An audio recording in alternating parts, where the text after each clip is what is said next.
primer lugar quiero agradecer a la profesora Carla Osmo por la invitación a título personal y a título del Observatorio Latinoamericano de Política Penal y de Reformas. Bien, voy a hablar de dos experiencias transicionales, la de Uruguay y la colombiana. Lo voy a hacer desde un enfoque que venimos trabajando en el observatorio que se llama Justicia Transicional desde abajo. Este enfoque nos invita a pensar la justicia de transición o la justicia desde la perspectiva de la víctima, de los sobrevivientes. Y este enfoque es muy pertinente porque ayuda a complejizar la genealogía de la justicia transicional. En ese sentido, no hay que olvidar que el concepto de justicia transicional está marcado por una geopolítica y surge después de la Guerra Fría, ¿no? Eso, por lo general, y en la literatura dominante, tiende a ser olvidado. Bien, entonces, ¿qué es lo interesante de contrastar estas dos experiencias? En estas dos experiencias vemos dos modelos de transición. La de Uruguay es la transición de un régimen autoritario, de una dictadura a la democracia, y en la colombiana, con toda su complejidad, vemos pues la narrativa de una transición de la guerra a la paz. No obstante, como ustedes lo verán, es bien complicado observando los dos casos qué entendemos por transición, qué entendemos por paz. Bien, con ese telón de fondo podemos hablar de Uruguay y Colombia, teniendo en cuenta que en los dos casos y los elementos comunes que se han encontrado en la investigación es que esas transiciones, desde la perspectiva de las víctimas, pueden ser forjadas, pueden ser elaboradas desde los movimientos sociales, ¿no? Entonces, el interés investigativo y lo que voy a presentar es eso, qué papel cumplen los movimientos sociales o los movimientos de víctimas, de sobrevivientes, en el concepto de justicia transicional y en los procesos que surgen a partir de este. Entonces, podemos continuar. ¿Me podrías pasar la siguiente? Bien, ese es El ángel de la historia, un cuadro de Paul Klee, sobre el cual Walter Benjamin hace un ensayo en donde cuestionaba por allá en 1930 la idea de progreso, ¿no?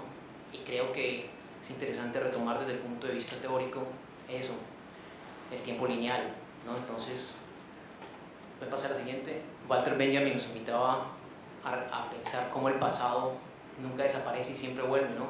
Y creo que eso ha estado presente en todas las ponencias y en las experiencias de las cuales los compañeros han hablado hoy. Entonces, es interesante la última parte donde dice: el ángel quisiera despertar a los muertos y recomponer lo despedazado, ¿no? Entonces, es bien interesante eso. Entonces, para decir que siempre las víctimas, los sobrevivientes, van de alguna manera a recordar, porque el pasado vuelve, y así lo deberían hacer las sociedades. Bien, no obstante, pareciera que no hubiera memorias sino memorias, verdad sino verdades, ¿no?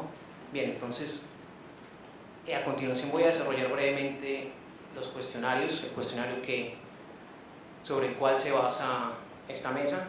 Entonces, el primero es hablar de Uruguay. Entonces, muy puntualmente, ¿hubo amnistía? La respuesta es sí. Hubo una amnistía que surge con un pacto entre los vencedores, entre el pacto del Club Naval, ¿no? Y se declara una amnistía a través de algo que se llama la ley de caducidad. Esta ley ya es redactada por el presidente de la democracia, Sanguinetti, junto con autoridades de los partidos Colorado y el conservador. Bien, eso es en 1986. Posteriormente va a surgir una cantidad de movimientos sociales muy importantes que van a convocar a la consulta democrática para que se reforme esa ley, ¿sí? Entonces tenemos en 1989 se busca revocar la ley a través de un referéndum, pero la mayoría de la población vota por el no. Posteriormente, ya en el 2009, se va a convocar a una reforma ya para la interpretación, y eso es muy interesante, la interpretación de la ley de caducidad. Entonces, bien como lo decían esta mañana, estos temas también dan pie para la interpretación jurídica, y la idea del gobierno de entonces era presentar un marco para poder revocar la constitucionalidad de esa ley, la ley de caducidad, que le otorgaba la amnistía a los militares. Siguiente, por favor. La segunda es, ¿fue derogada o revocada esa amnistía? La respuesta muy puntual sería, se suspendió solo para ciertos casos.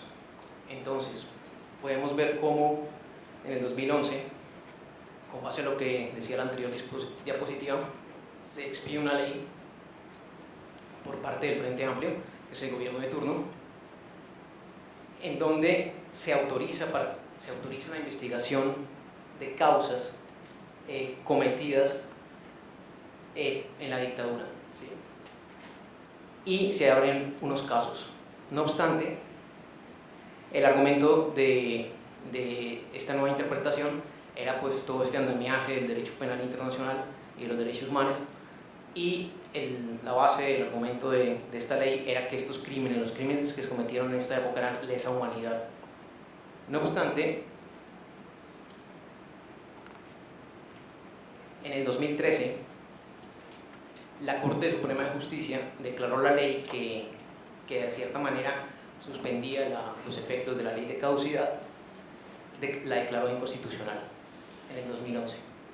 Y aquí hay algo muy interesante del sistema jurídico y de lo que podríamos llamar el campo jurídico uruguayo y sus sistemas de interpretación, porque resulta que en Uruguay la constitucionalidad de las leyes opera caso a caso. Entonces, así como se declaró la inconstitucionalidad, se declaró la caducidad de la ley de 1989, posteriormente se declara la inconstitucionalidad de la ley que suspendía los efectos de la ley de caducidad. Entonces vemos aquí muy presente esto de lo que llamamos en los estudios críticos del derecho la indeterminación de la adjudicación o de la decisión judicial, una propuesta teórica de los estudios críticos de derecho. Entonces vemos cómo con la misma ley de caducidad, la misma Corte la había declarado constitucional en el 89, posteriormente en el 2009 la declaró inconstitucional. Lo mismo va a suceder luego en el 2013 con la ley que suspendía la ley de caducidad, es decir, que abolía la amnistía, va a ser suspendida y va a dejar como eso cada caso. Entonces la conclusión es que fue derogada la amnistía, entonces eso quedó abierto a la interpretación del Tribunal Supremo. No obstante, según los últimos datos, se dice que, según un patrón que se está estableciendo en el Centro de Investigaciones, se dice que muchas de las causas que fueron abiertas han sido ya archivadas, ¿sí? No obstante, en torno a esto hay muchísimo secreto y es muy difícil acceder a esa información. Pero eso es más o menos pues, el campo jurídico y la forma como se ha manejado el campo jurídico que ha surgido en Uruguay. Seguimos con la próxima, por favor. Que ha surgido en Uruguay. Ahora, la pregunta: ¿hubo intervención de la Corte Interamericana de Derechos Humanos o de algún otro organismo? La respuesta es sí. Entonces, ustedes recordarán el sonado fallo Hellman. Entonces, ustedes recuerdan el caso de Macarena Hellman, que es una niña que fue raptada, una mujer hoy en día, que es argentina, que fue raptada y que hace parte también del movimiento de víctimas, y es un ejemplo claro de esto que llamamos justicia transicional desde abajo, porque a pesar de exigirle al Estado uruguayo que por favor investigara el paradero de sus padres desaparecidos y de sus familiares, el Estado uruguayo nunca hizo nada y desarrolló además unas leyes que impedían la investigación de estos casos. Entonces, el caso llega a la Corte Interamericana y allí la Corte Interamericana va a fallar en contra de Uruguay y va a ordenarle que por favor investigue los hechos, y va a establecer muy puntualmente que la ley de caducidad quebrantaba, vulneraba la Convención Interamericana de Derechos Humanos, porque era una ley que no que estaba en contra de la investigación de los crímenes cometidos por la dictadura. Entonces, esa es la forma y quizá la decisión más importante y más significativa para las víctimas en Uruguay. Entonces, otra tesis, o como se podría sintetizar el fallo de Hellman, es que Uruguay no adecuó su ordenamiento jurídico a la protección de los derechos humanos, que es un compromiso que había adquirido como país signante de la Convención. Bien, entonces, muy recientemente, y ya para concluir la parte de Uruguay, habrá que decir que la parte de Uruguay, que recientemente la Corte también le ordena en ese fallo al gobierno uruguayo pedir perdón en un acto público. Y esto se ha hecho y el presidente Pepe Mujica ha pedido perdón a las víctimas y ha hablado por primera vez de terror de Estado. Entonces, ese es un concepto muy importante y es la primera vez después de la transición que se está hablando de terror de Estado. No obstante, según el análisis, no se sabe si ese terror de Estado se reconoce frente a todos los uruguayos o solamente en este caso. Entonces, eso es muy importante y pues es en donde el debate está en estos momentos. Bien, ya para cerrar, no sé cuánto me quedé. Ok, si salen preguntas sobre Colombia, pues las abordaré, pero básicamente es un caso muy complejo, pero los dos casos nos hablan de los dos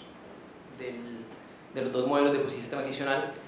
Que quiero destacar acá con este cuadro es la complejidad del conflicto armado colombiano, un conflicto de 50 años, ¿sí? No obstante, cuando se contrasta con Uruguay, si hacemos las cuentas, pareciera que la democracia colombiana fuera más antigua que la de Uruguay y que la del resto de países de Latinoamérica, ¿no? Entonces, eso es muy complejo. Entonces, me interesa señalar algo acá. Este cuadro representa el masacre de las Bananeras en 1928. Muy sencillo, y lo hablamos con los compañeros de Centroamérica.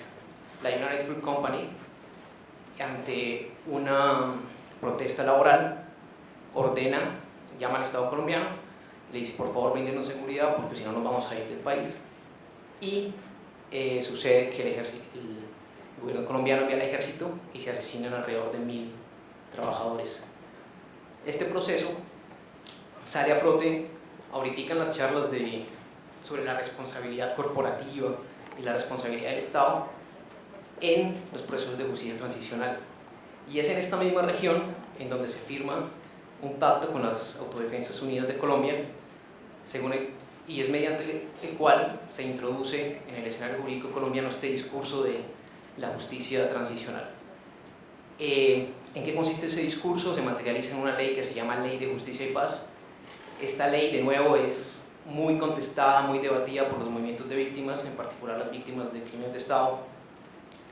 Y en un principio el gobierno quiere declarar una amnistía. No obstante, gracias a su movilización y a los pronunciamientos de la Corte Constitucional colombiana, se introduce una pena mínima a los paramilitares que se desmovilicen y confiesen sus crímenes. Esta pena mínima es incluso por violaciones masivas de derechos humanos. Es una negociación de la verdad por la justicia, por una reducción en la pena, y se dan 8 años, ¿sí? Pasa el tiempo, se ha implementado la ley, hay como 12 sentencias después de casi 10 años. Lo complicado del escenario no es la pena de simplemente 8 años, sino que en el 2010, debido a las declaraciones de uno de los jefes paramilitares, en donde se involucraba al gobierno colombiano y a las transnacionales en la comisión o en el desarrollo de la violencia paramilitar, se extraditan alrededor de 10 cabecillas de los paramilitares y van a ser extraditados a Estados Unidos, en donde serán en primer lugar procesados por narcotráfico y no por derechos humanos, ¿no? Se dice que allí en algún momento tendrán que declarar vía Skype, pero eso es altamente doloroso y complicado desde la perspectiva de las víctimas. Bien, con eso entonces termino. Si hay preguntas, pues con gusto las resolveré. Gracias.